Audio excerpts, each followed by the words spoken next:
वादी कश्मीर को बैरूनी दुनिया से जोड़ने वाली श्रीनगर जम्मू कौमी शहरा जनूबी एशिया की सबसे खतरनाक सड़कों में से एक है। 270 किलोमीटर तवील शहरा पर हादसात हर साल सैकड़ों अमवात का सबब बनते हैं। 2019 में हाईवे पर होने वाले हादसात में कम से कम 447 जाने गई और कई लोग जख्मी हुए। आदाब, मैं हूं यास्मीन खान और आप देख रहे हैं जी सलाम का डिजिटल प्लेटफॉर्म। कश्मीर से बाहर सफर करने के लिए कश्मीरियों के पास सिर्फ एक रास्ता है और वो है 270 किलोमीटर का लंबा स्ट्रेच, यानी कि श्रीनगर जम्मू कौमी शाहरा, जो आए दिन खबरों में बना रहता है। इस शाहरा पर सफर करना काफी खतरनाक है, वो इसलिए क्योंकि सरकारी आंकड़े देखे जाए तो इस कौमी शाहरा पे पिछले 10 सालों में 8000 सड़क हादसे पेश आए हैं, जिसमें तकरीबन 1800 लोगों की जानें चली गई। अब अगर हम जे.एन.के ट्रैफिक पुलिस डिपार्टमेंट और जिला पुलिस रामबन के मरतब करदा आदादो शुमार देखें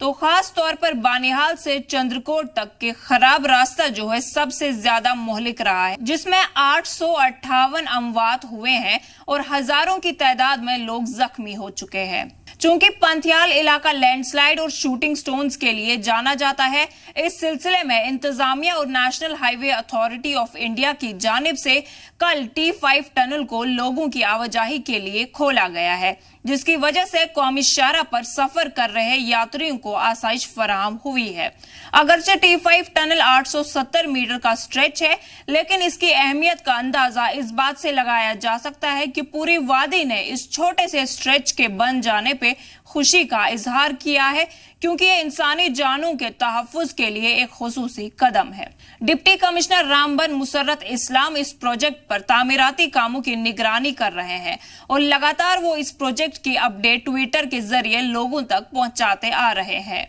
आवस्तन रोजाना की बुनियाद पर 10,000 से 11,000 गाड़ियां हाईवे पर चलती हैं और इस बात को मद्देनजर रखते हुए जराये का कहना है कि T5 टनल के पांथियाल साइड को एक और 3 किलोमीटर लंबी सुरंग से जोड़ा जाएगा, जो एक पुल के जरिए डिगडोल की तरफ से आती है और उसकी दूसरी तरफ से खूनी नाला से आने वाली एक और 600 मीटर लंबी सुरंग के साथ T5 के मुतवाजी चलने वाली एक और सुरंग बाद में तामीर की जाएगी। इंसानी जानों की हिफाजत और मकामी लोगों और सयाहों की आसाइश को समझते हुए इंतजामिया की इस पहल को न सिर्फ वादी में बल्कि वादी के बाहर से लोगों ने काफी सराहा है।